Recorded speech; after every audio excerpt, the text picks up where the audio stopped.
What are the advantages and disadvantages of your height?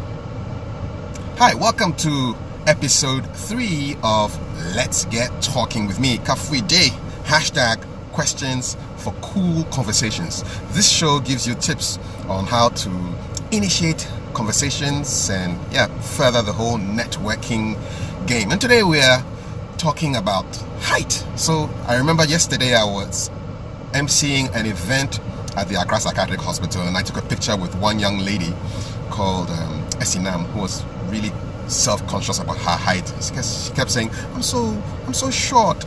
Now, if somebody says that in the middle of your conversation, you can use that actually as a stepping stone to further the conversation by asking the person a simple question. What are the advantages and disadvantages of your height? Now, for me, well, let me tell you, I'm 6'1" which is about 1.84 centimeters. I have 3 brothers, and 2 of them are taller than me. So you would say I was tall, but I don't feel tall. Now, the disadvantages of my height, I see 3 of them. So the first one is getting squashed in small cars. And most of the cars that we have on our roads are not 4-wheel drives and trucks and buses. They're regular size. But a regular size car for a tall guy means that you're going to get squashed if you don't sit in the front. And that's exactly what I used to do back in the days when I wasn't driving, using trotro and taxis. If a taxi came up and it was a Tico, I wouldn't take it. You know, Ticos are just way too small. You find yourself squashed no matter where you sit, even in the front, you know. And there are some of the new generation cars, the Uber vehicles, which are really small for somebody my height. So the disadvantage is getting squashed. I used to sit in the front seat of the trotros, the commercial buses, specifically so that I wouldn't get, all squashed up. And so that is a big disadvantage for somebody my height, getting squashed in small cars. Now, the second disadvantage of being as tall as I am is getting your head hit, or you hitting your head in low doorways, or you not being conscious of the height of a particular place, and before you know, boom, you've hit your head there. I've seen stars so many times, and when you hit your head like that, you just swallow everything and try and act cool. Meanwhile, Charlie, the pain is real and the hustle is real. So all tall guys who keep hitting their heads on low doorways and things that you didn't quite judge the height of, I feel you. I feel your pain, literally and figuratively. So hitting your head against low surfaces, that has to be one of the disadvantages of being tall. Now, the third one, and this has happened a lot of times with my fingers, I've raised my hands and then the fingertips have caught a fan moving at high speed 5, and that is another crazy, painful experience.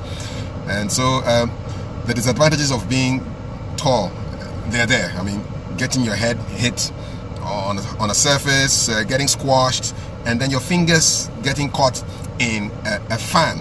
So those are the minuses of being 1.84 meters. Now, the positives are also there. So the most obvious one is that I get to see things from a vantage view. So if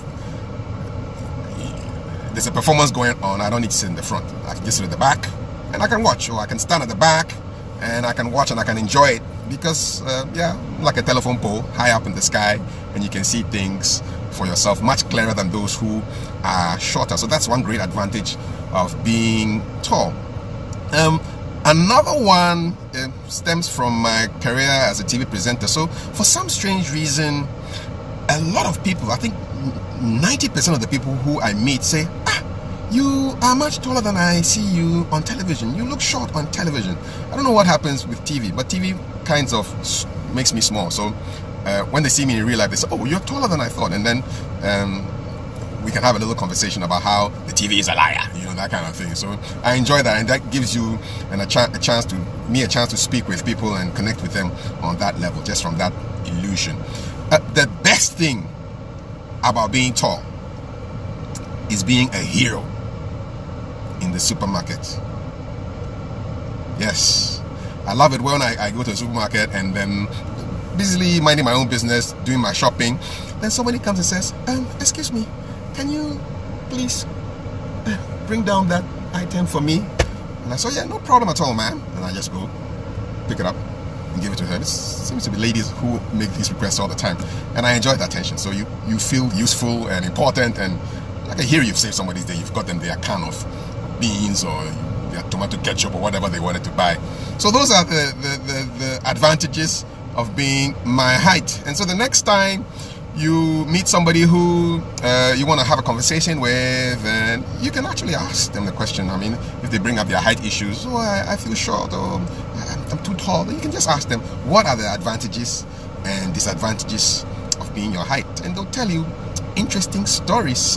One of my sons was telling me this morning that the advantage of being his height is that he's better at basketball, he's better at football, he can be a better goalkeeper because he can reach the ball further than the short guys. So different kind of examples. One of my sons, the last one, says the advantage of him being that short or that small is that he can get by people when he's dribbling them, so everybody has their arguments for and against, and it will make for an interesting conversation. And that brings us to the end of episode 3 of Let's Get Talking, #questions for cool conversations.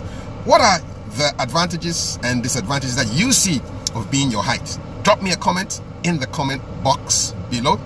Till we meet again, God willing, tomorrow, let's keep those conversations flowing. Let's get talking.